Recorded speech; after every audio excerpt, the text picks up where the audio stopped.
कि हामीले अर्को एउटा दोकान खोल्न थालेको हो। हामीले खोजे जस्तो परिणाम दिइरहेको छैन। हाम्रो निम्ति सत्ता सबै थोक होइन। जो मानिसहरू उही पुरानै बाटोमा हिँड्न अभ्यस्त थिए तिनीहरूले रूपान्तरणको कुनै सङ्केत देखाएनन्। हामीले एउटा नयाँ इतिहास सुरु गर्ने हिम्मत र आँट गरेका छौँ। त्यो बाटो केही अप्ठ्यारो भए पनि अन्ततः विजय हाम्रै हुनेछ, किनकि चुनावी तालमेल गठबन्धन आदिका निम्ति प्रयास गर्नु छ।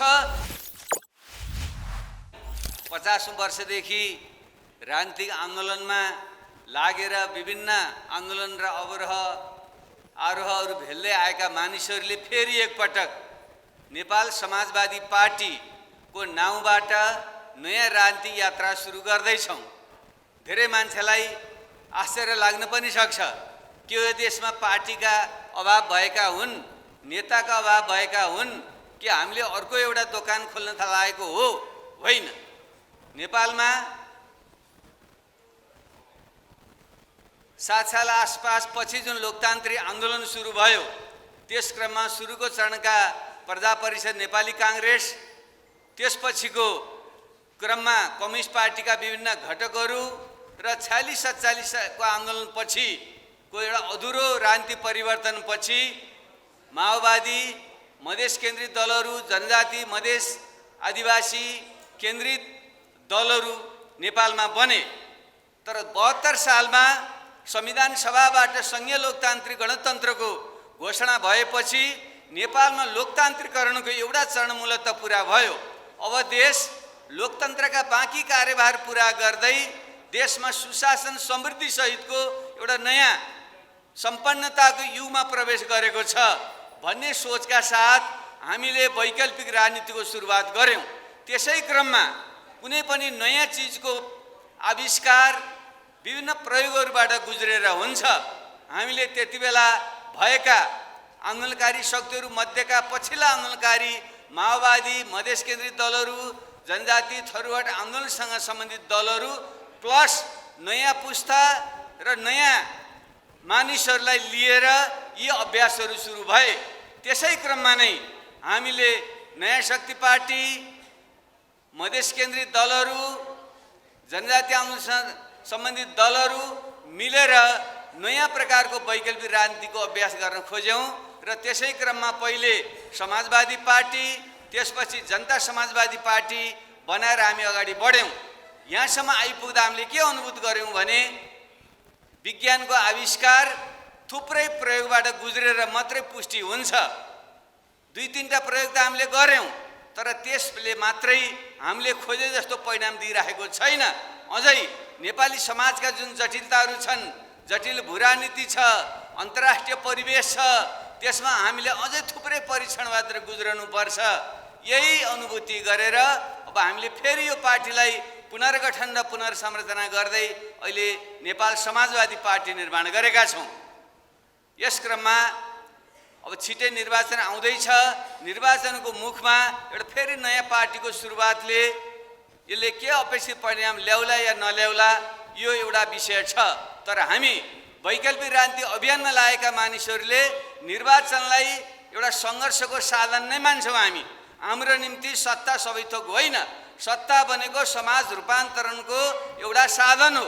हाम्रा निम्ति सडक, सदन र सरकार यी तीनवटै मोर्चाबाट, तीनवटै क्षेत्रबाट निरन्तर विविध प्रकृतिका सङ्घर्षहरू गरेर, सुधारहरू गरेर, रूपान्तरण गरेर मात्रै नेपाली समाजका बाँकी कार्यभार पुरा गर्न सकिन्छ भन्ने हाम्रो मान्यता छ। त्यसो भएको हुनाले हामीले बनाएको जनता समाजवादी पार्टी पनि प्रकारान्तरले फेरि पुरानै पार्टीमा जस्तो रूपान्तरण यो हुन पुग्यो। हामीले त नेपालमा काङ्ग्रेस र कम्युनिस्टको विकल्पमा एउटा पुँजीवाद र साम्यवादी विचारको विकल्पमा एउटा समाजवादी विचार सहितको एउटा वैकल्पिक शक्तिको परिकल्पना गरेका थियौँ। तर त्यहाँ परिस्थिति यस्तो सृजना भयो र जो नेतृत्वमा रहेका मानिसहरू थिए तिनीहरूले एउटा सङ्कीर्ण आफ्नो क्षेत्रगत जातिगत सङ्कीर्णताभन्दा माथि उठेर देश र जनताको हितलाई केन्द्रमा राख्न नसकेको देखियो। हामीले प्रयत्नहरू गऱ्यौँ, सङ्घर्षहरू गऱ्यौँ, बहसहरू चलायौँ, तर जब त्यो परिणाममा देखा पर्न सकेन, हामी त्यही पार्टीलाई रूपान्तरण गरेर अगाडि बढ्न सक्ने सम्भावना जब देखेन, त्यसपछि हामीले यो गत असार 28-29 गते काठमाडौँमा केन्द्रीय समितिको विस्तारित बैठक आयोजना गरेर रूपान्तरणको केही सम्भावना हुन्छ कि भन्ने हामीले अन्तिम प्रयत्न गर्यौं। तर जो मानिसहरू उही पुरानै बाटोमा हिँड्न अभ्यस्त थिए तिनीहरूले रूपान्तरणको कुनै सङ्केत देखाएनन्। उल्टै पार्टीलाई एउटा नयाँ ढङ्गले विघटनको दिशातिर विसर्जनको दिशातिर लिएर जाने जुन प्रयत्न गरे र त्यसबाट यो पार्टी रूपान्तरण हुन सम्भव भएन। अब यसलाई पुनर्गठनै गर्नुपर्छ भन्ने निष्कर्षका साथ त्यो बेलाले हामी त्यति बेलाका जनता समाजवादी पार्टीका केन्द्रीय कार्यकारिणी समितिमा रहेका साथीहरूलाई जुन म्यान्डेट दिएको थियो हामीले यसको मूल्याङ्कन गरेर अब जनता समाजवादी पार्टी यस्तो एउटा क्षेत्रीय सङ्कीर्ण क्षेत्रीय दलको रूपमा रूपान्तरण भएको छ, पतन भएको छ। त्यसले अब देशको वैकल्पिक राजनीतिको कार्यभार पुरा गर्न सक्दैन। त्यसैले अब हामीले फेरि नयाँ ढङ्गले पुनर्गठन गरेर जानुपर्छ भन्ने मान्यताका साथ हामीले जनता समाजवादी पार्टी निर्माण गरेर हामी अगाडि बढेका छौँ। वैधानिक ढङ्गले यसको पूर्णताले अझै केही समय प्राप्त गर्न बाँकी छ। हामी यो केन्द्रीय समितिको हाम्रो मुख्य मकसद भनेको यो पार्टीको पुनर्गठित पार्टीको एउटा वैधानिकताको प्रक्रियालाई पुरा गर्ने, त्यसपछि विभिन्न पक्षहरूसँग राष्ट्रिय अन्तर्राष्ट्रिय परिस्थितिहरूसम्म आकलन गर्दै आगामी दिनको कार्यभार तय गर्ने, यो नै हाम्रो यो बैठकको चाहिँ मूल एजेन्डा हो। त्यसै भएको हुनाले म साथीहरू सम्पूर्ण सहभागी साथीहरूलाई पत्रकार मित्रहरूलाई मेरो चाहिँ आग्रह छ, हामीले एउटा नयाँ इतिहास सुरु गर्ने हिम्मत र आँट गरेका छौँ। नयाँ काम जहिले पनि अप्ठ्यारो हुन्छ, तर अप्ठ्यारोसँग जुधेर मात्रै ऐतिहासिक कामहरू रूपान्तरण कामहरू गर्न सकिन्छ।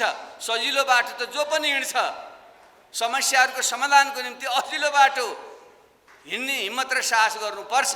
हामीले जुन हिम्मत र साहस गरेका छौँ त्यो धेरै कठिन देखिन सक्छ, तर हामीसँग जुन एउटा वैकल्पिक विचार छ, जुन सङ्गठनात्मक ढाँचा र शैलीको जुन हाम्रो एउटा सोच छ, सङ्गठन र नेतृत्वको नयाँ प्रणालीको जुन हामीले सोच हामीले बनाएका छौँ र देशको स्थितिको मूल्याङ्कन गरेर आगामी कार्यभार जुन हामीले तय हामी गर्दैछौँ, यसले देशलाई एउटा वैकल्पिक बाटो देखाउँछ भन्ने हामीलाई विश्वास छ।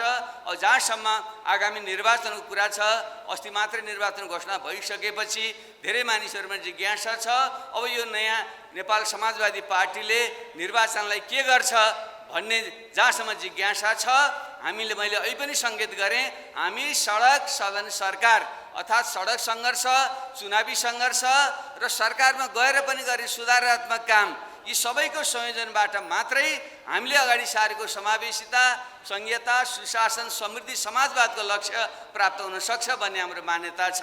त्यस अनुरूप चाहिँ हामीले जुन यो आगामी निर्वाचन छ यसबारेमा पनि यो बैठकमा गम्भीर हामीले छलफल गरेर यसलाई हामीले कसरी चाहिँ प्रयोग हामीले गर्ने, यसको निम्ति हामी एक्लै अगाडि बढेर हुन्छ या विचार मिल्ने नजिकका शक्तिहरूसँग सहकार्य गरेर हुन्छ, त्यसबारेमा पनि हामी गम्भीर विचार विमर्श गर्नेछौँ र त्यसको आधारमा हामीले निष्कर्ष निकाल्नेछौँ। म यहाँहरूलाई विश्वास दिलाउन चाहन्छु, सहभागी साथीहरूलाई आश्वस्त पार्न चाहन्छु, हामीले नयाँ इतिहास कोर्ने जुन हिम्मत र साहस गरेका छौँ त्यो बाटो केही अप्ठ्यारो भए पनि अन्ततः विजय हाम्रै हुनेछ। किनकि जसले इतिहासको आवश्यकतालाई बुझेर त्यसका नियमहरूलाई बुझेर एउटा त्यस विरुद्ध लड्ने र अग्रगामी परिवर्तनको निम्ति लागिपर्ने साहस गर्छ, ढिलो या छिटो जित उसैको हुन्छ। त्यसै भएको हुनाले यही हिम्मत र साथका साथ यस बैठकमा उपस्थित हुन र हाम्रा जुन एजेन्डाहरू छन् त्यसमा केन्द्रित रहेर मुख्यतः अब यो पार्टीलाई देशव्यापी रूपमा पुनर्गठन गर्नु छ। हामीले प्रदेश स्थानीय तहसम्मका पार्टी कमिटीहरूलाई नयाँ ढङ्गले पुनर्गठित गर्नु छ, नयाँ मानिसहरूलाई आकर्षित गर्नु छ र निर्वाचनको निम्ति हामीले सम्भव भएसम्मका नजिकका विचार मिल्ने शक्तिहरूसँग चुनावी तालमेल, गठबन्धन आदिका निम्ति प्रयास गर्नु छ र जनताका मुद्दाहरूलाई, जनताका विषयवस्तुहरूलाई चुनावको क्रममा पनि महत्त्वपूर्ण ढङ्गले उठाउने प्रयत्न गर्नु छ। यी सबै विषयमा चाहिँ हाम्रो छलफल भएर आवश्यक निर्णय लिनेछौँ। यसमा केन्द्रित रहन यही ढङ्गले बुझिदिन म आग्रह गर्दै अहिले मेरो मन्तव्य यही अन्त्य गर्न चाहन्छु। धन्यवाद।